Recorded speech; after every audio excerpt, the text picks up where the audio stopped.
Как си правя един препарат, който почиствам гладки повърхности. Могат и прозорци да се мият, шкафовете си мия с него, хладилника, въобще всякакви гладки, гардеробите отвътре също си ги мия, всякакви гладки повърхности. Въобще той е емблематичен. Сега казвам ви, че мирише ужасно. Обаче свършва страхотна работа. Приготвям си една бутилка, литър и половина, която съм си написала с лак за ногти, че е отровно, че не може да се пие от него, нали, някой по погрешка да не изпие от него. Също тук това, което ми съм си отбелязала, че само сапун, течни сапуни и такива неща използвам с тази фунийка, за нали, някой да не я използва за хранителни цели. Слагам си малко вода на дъното, ето така.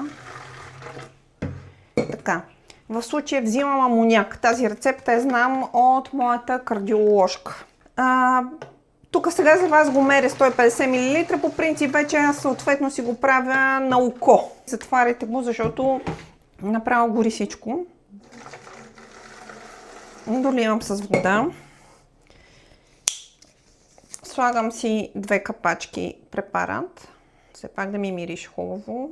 Значи с този препарат си мия вратите, радиаторите, въобще всякакви такива неща. Просто всичко сваля невероятно. И доливам с хладка вода. Нито топла, нито студена. Сълзи ми излязоха. Така доливам водата.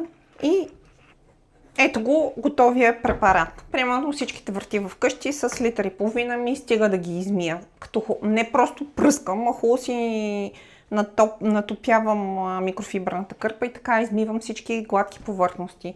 Шкафове, значи като почнете да видите всичко какво сваля, просто лошо ще ви стане. И най-накрая така. Имаше коментар, че това само по себе си не дезинфекцира. И да, напълно вярно е това нещо. Ако искате нещо да ви действа дезинфекциращо, трябва да добавите спирт. Също така, ако искате примерно копчета, ключове, копчетата в асансьора, дръжките на асансьора и всякакви такива неща, които се пипа от много хора, все пак трябва да си ги минете тях с спирт, нали, с чист спирт, ако искате всичко да е дезинфекцирано както трябва. Така че, ето ви го препарата, действайте!